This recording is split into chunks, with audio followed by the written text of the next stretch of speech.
A bully boy and his racist tormentor face an unexpected twist when a life-changing event forces them to confront their differences.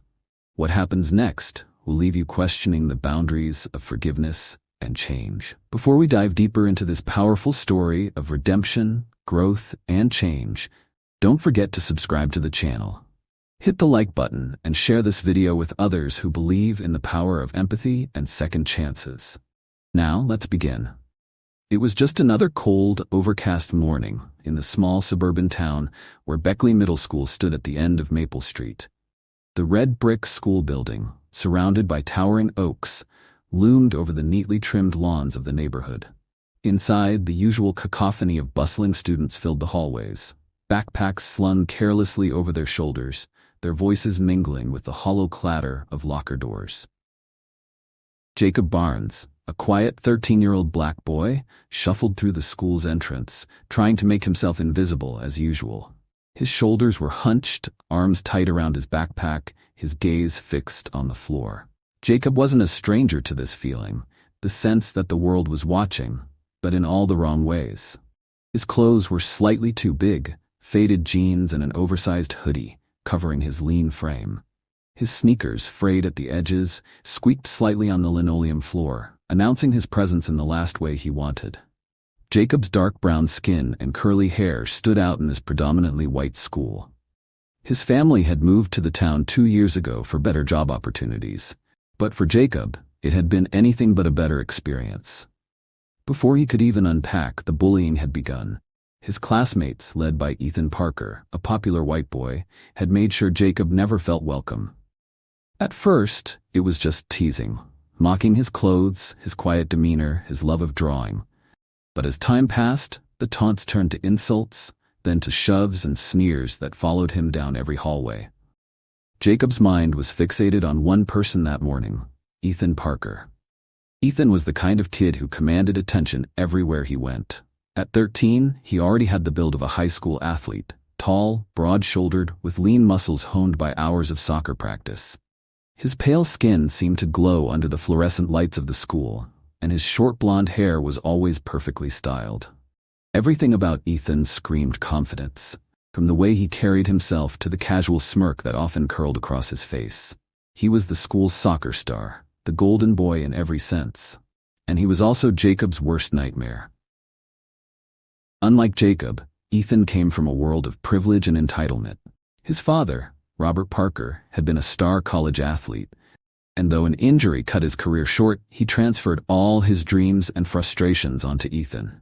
The pressure on Ethan to excel wasn't just about sports. It was about being perfect, being strong. And in his father's eyes, being strong meant being superior. The Parker household had its own set of rules. Ethan grew up with his parents, implicit biases, and subtle racism. From an early age, Robert Parker drilled into his son that people like Jacob didn't belong in their world. "Stick to your own," his father would say during dinner conversations. "They're not like us. You can't trust them." His mother, a quieter but equally biased woman, would nod silently in agreement. This environment fueled Ethan's hatred and gave him a reason to torment Jacob beyond the typical schoolyard bullying. To Ethan, Jacob wasn't just an outsider. He was someone who didn't belong.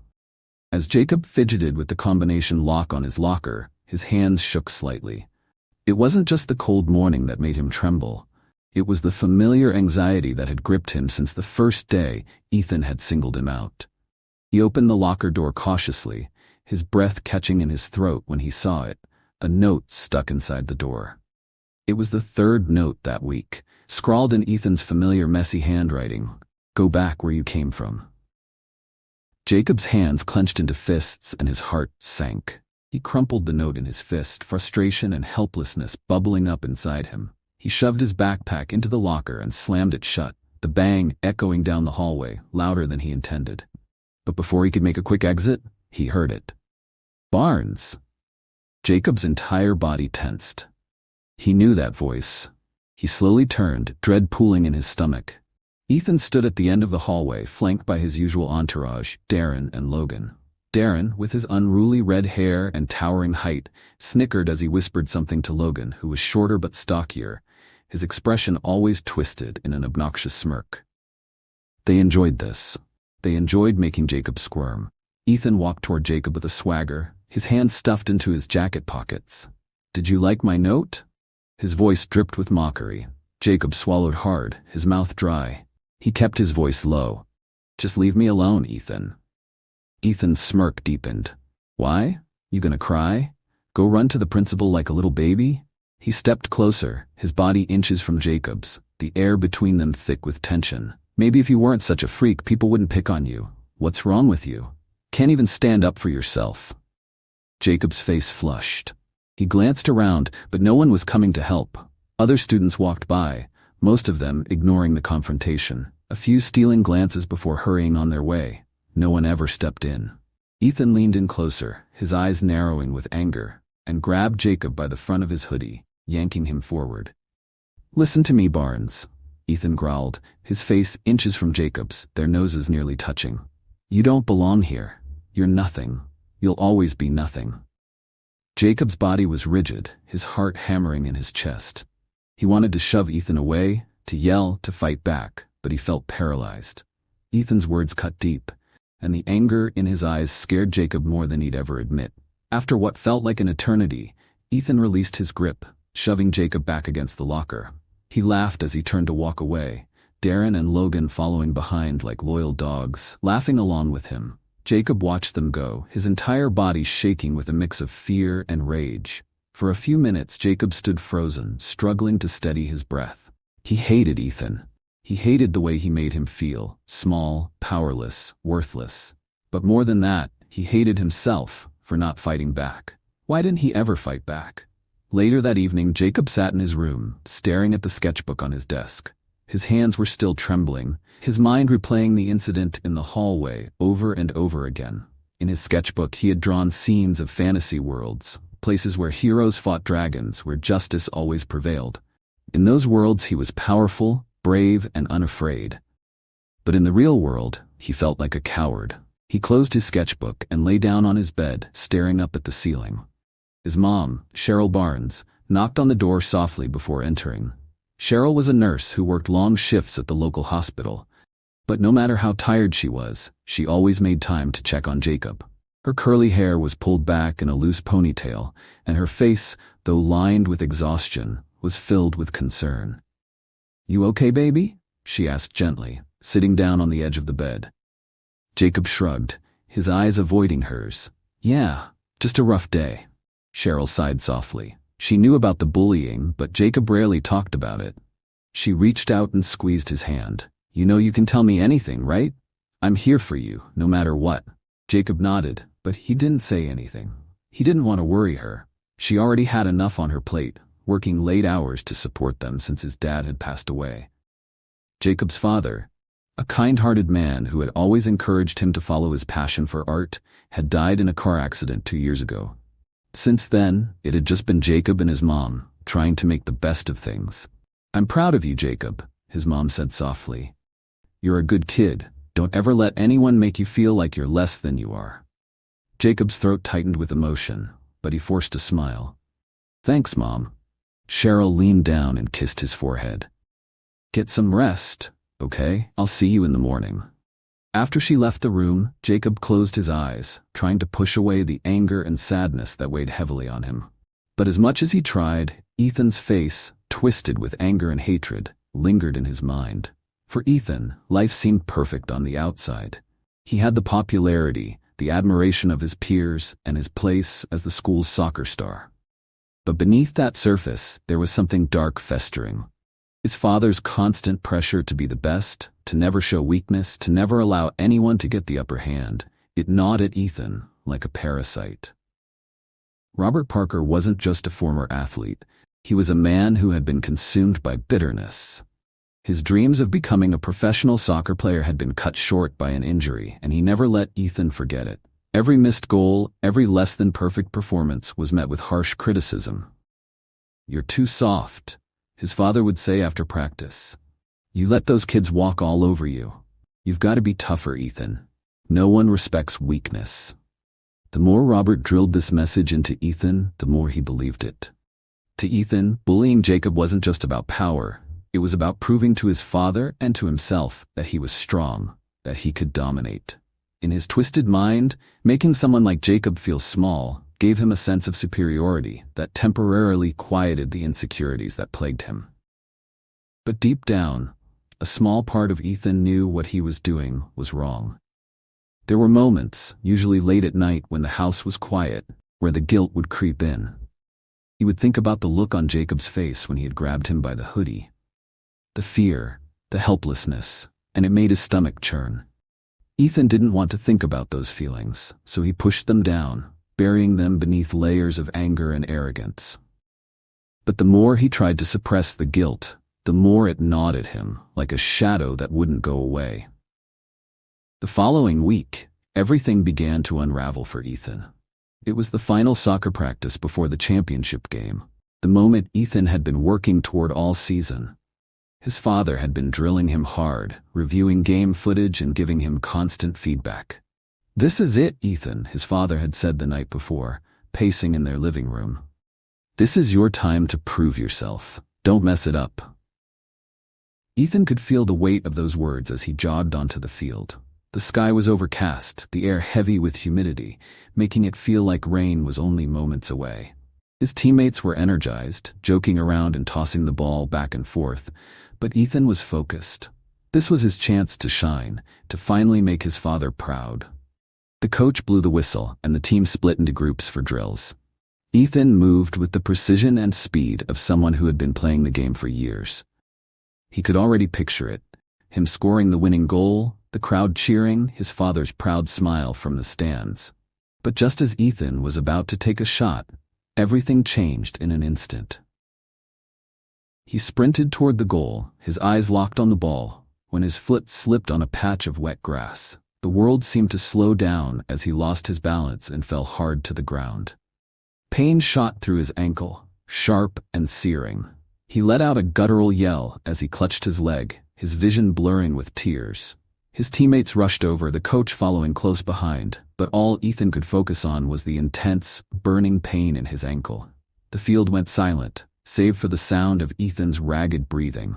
His teammates exchanged worried glances, unsure of what to do.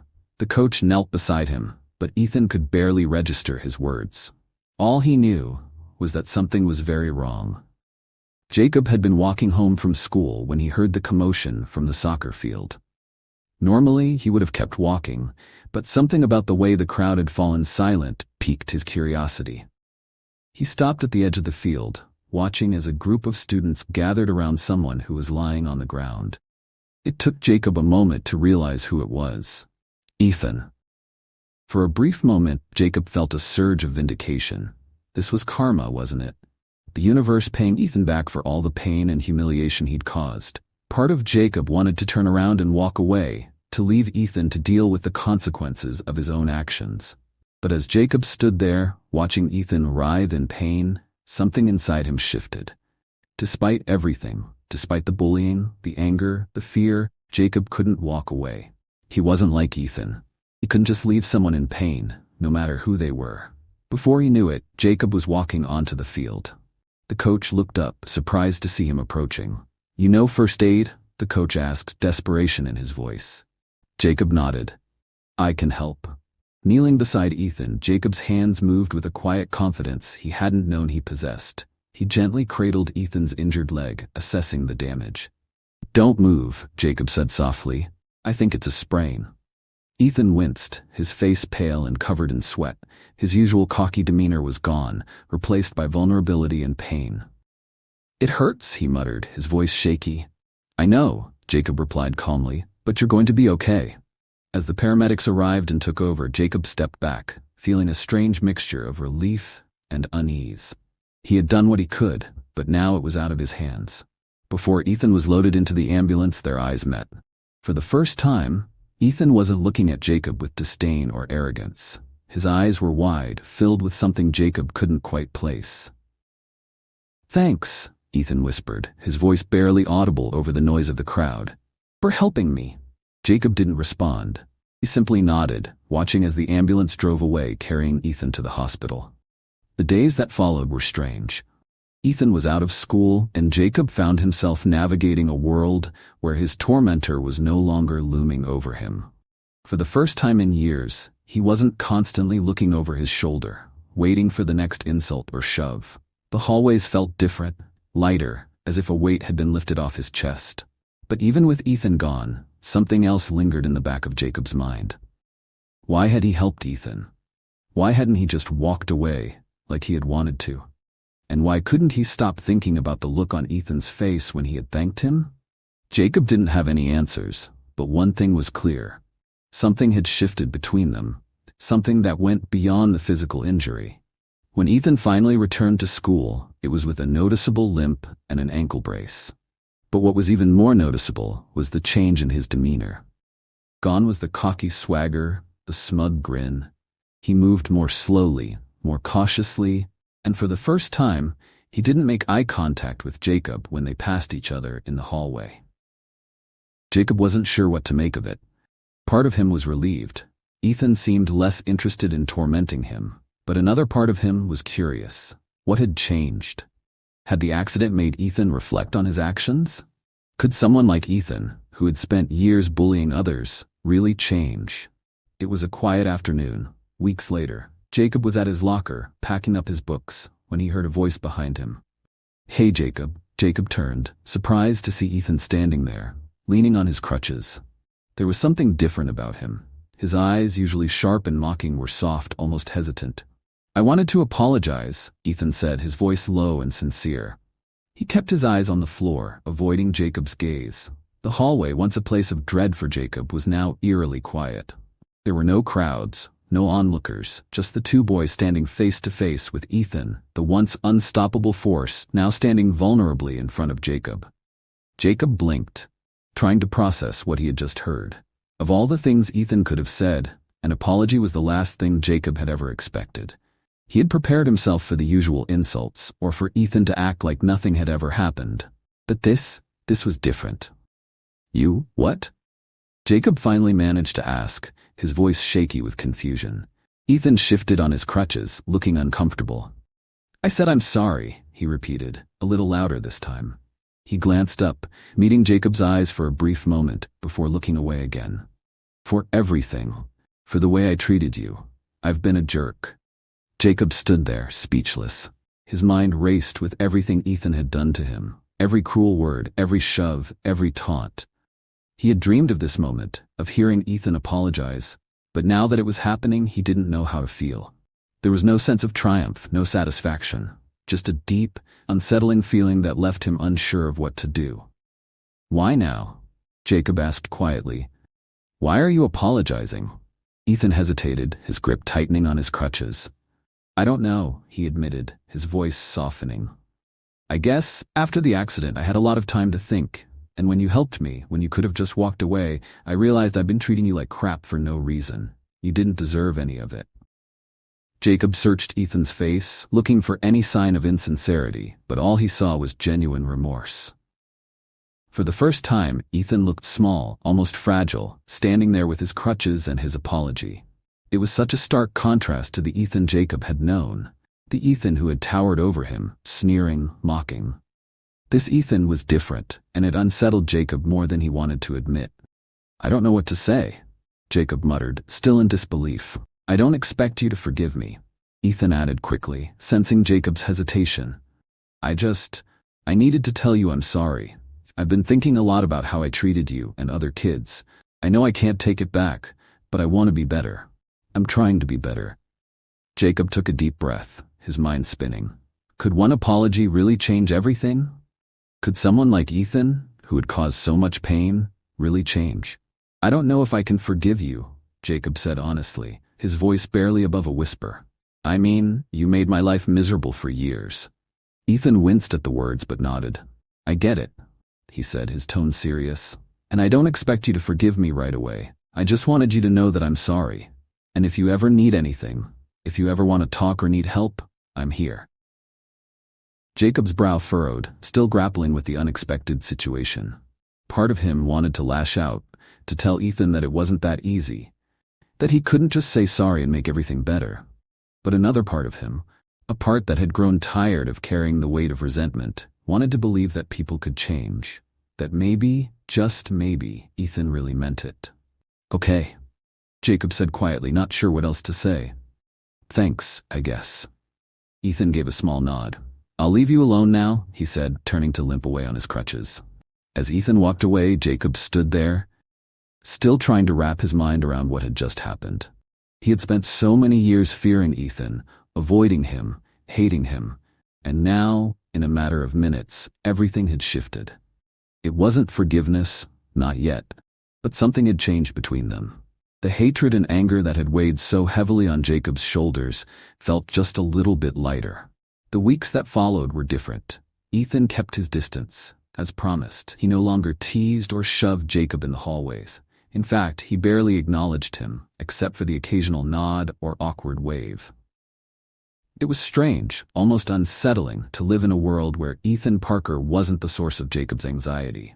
But even stranger was the fact that over time, Jacob started to notice little changes in Ethan.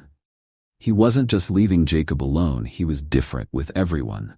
He stopped laughing at other kids' expense, stopped joining in when Darren or Logan made fun of someone.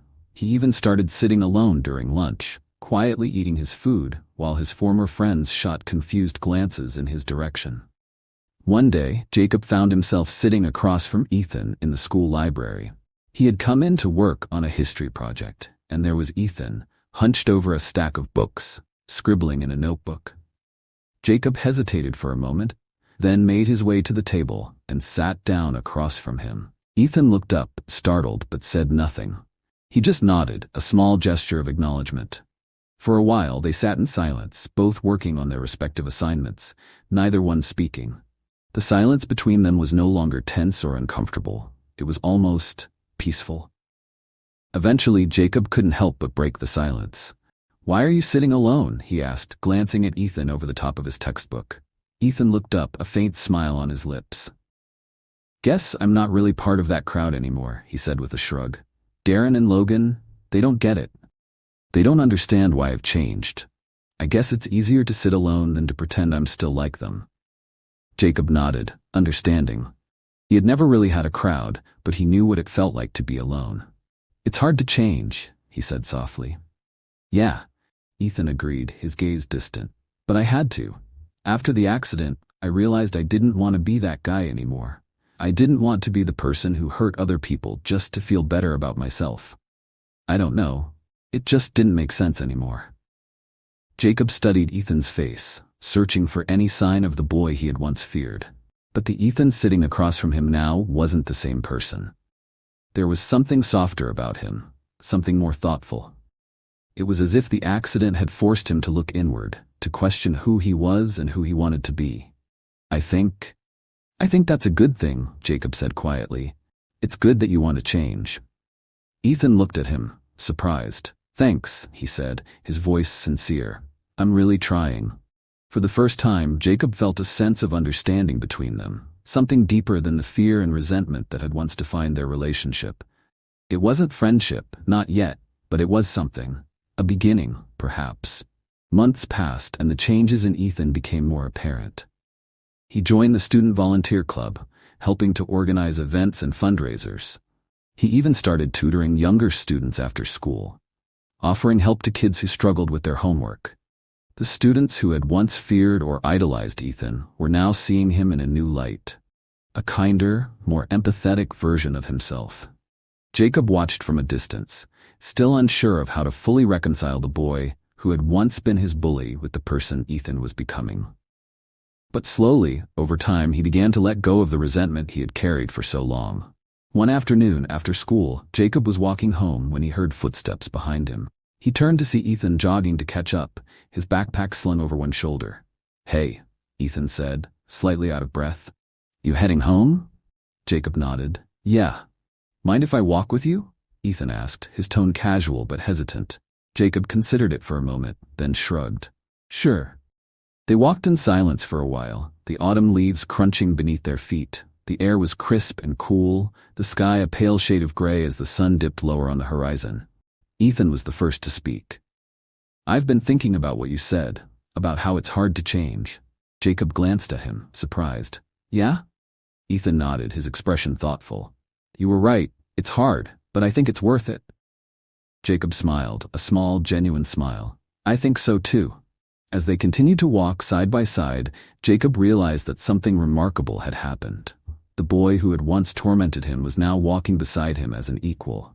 And for the first time in a long time, Jacob felt free. Free from the fear, free from the resentment, and free to move forward. It wasn't just Ethan who had changed. Jacob had changed too. By the time they reached the corner where their paths diverged, Jacob felt a sense of peace he hadn't known before. He paused, turning to Ethan. Thanks for walking with me, Jacob said, his voice sincere.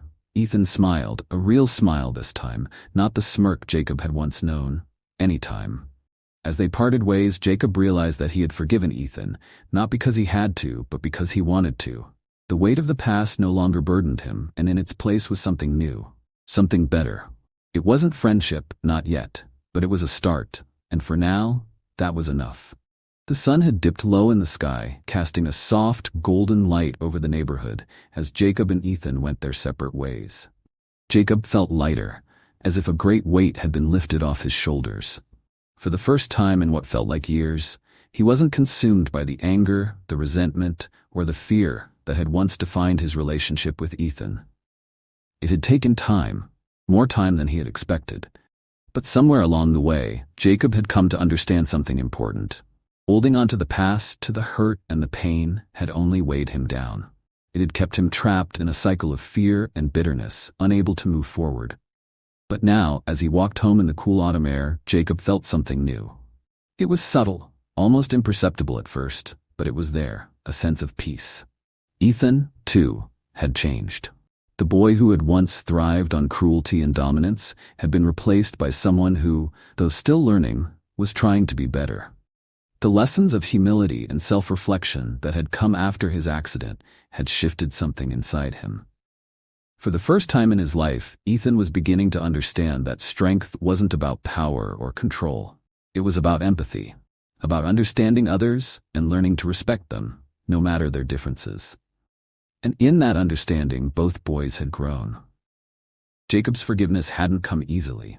It hadn't been a simple decision, nor had it erased the pain of the past. But it had freed him from it.